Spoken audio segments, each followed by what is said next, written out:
Social media हा दुधारी तलवार आहे. मगाशी ते लेकरू रडत होतं, मी म्हणलं कशामुळे रडते. आताही आईने मोबाईल दिलाय तिच्या हातात. ती एवढूस लेकरू आहे, तिच्या हातात मोबाईल दिलाय, ती शांत बसली आहे. हे दुधारी शस्त्र आहे. या सोशल मीडियामुळे आपले सगळ्यांचे कान हलके झालेले आहेत. म्हणजे आपण कुणाविषयी एखादी गोष्ट वाईट ऐकली की आपण त्याच्यावर पटकन विश्वास ठेवतो. आता आपल्या डोळ्यांचं कामच राहिलेलं नाही, नुसतं बघायचं त्याच्यावर. अरे हेलो बेकार माणूस आहे की लगेच शिव्या 4 टाईप केल्या हाताने बोटाने की संपला विषय.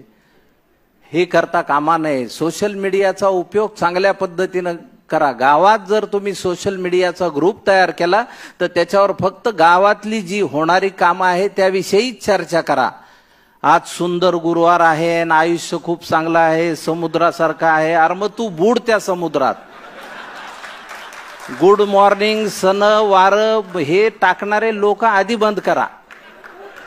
गावात हे काम होतं आहे, गावात हे काम करायला पाहिजे आहे. गावागावात शाळा आहे, त्या शाळांमध्ये प्रत्येक सरपंचांनी लक्षात ठेवा, जी फळं देणारी झाडं आहेत ती त्या शाळेच्या आवारात लावा आणि त्यातून त्या फळांमधनं येणारं जे उत्पन्न आहे ते ज्या मुलांना शिकायला फी नाही त्यांच्या फीसाठी भरा, त्या शाळेला द्या देणगी. त्या मुलांच्या नावाने ती झाडं करा. मुलांना 2 बाटल्या घरनं न्यायला लावा शाळेत, एक स्वतः पिण्यासाठी आणि एक त्या झाडाला घालण्यासाठी. त्याने काय होईल गावामध्ये, त्या पुढच्या पिढीचं काय होईल, ते उद्या झाडं लावतील की नाही हे महत्वाचं नाहीये, पण ते झाडं तोडू देणार नाहीत आणि हीच गोष्ट या देशाला वाचवू शकेल. विकास तर खूप होईल, पण झाडं नसतील तर त्या विकासाचं करायचं काय. ऑक्सिजन सिलेंडर कुठून आणायचे प्रत्येकाच्या नाकाला लावायला. कोविडने आपल्याला दाखवलं आपल्या गरजा किती आहेत. निसर्ग आता बोलू लागलाय, निसर्ग यानंतर भयंकर पद्धतीने आपल्याशी बोलणार, यावर विश्वास ठेवा. येत्या 20-25 वर्षात तुम्ही कधीही पाहिलं नाही असं दृश्य निसर्ग तुम्हाला दाखवेल आणि त्यानंतर तुम्हाला आपल्या सगळ्यांनाच आपली लायकी कळेल की आपण किती गरीब आहोत आणि आपण किती छोटे आहोत. आज तुमच्या हातात सगळं आहे. जे तरुण सरपंच आहेत त्यांनी लक्षात ठेवा, गावाचा देश करा, गावाला उभं करा, गावातनं जातीपाती हद्दपार करा, राजकारण हद्दपार करा. राजकारण म्हणजे काय असतं,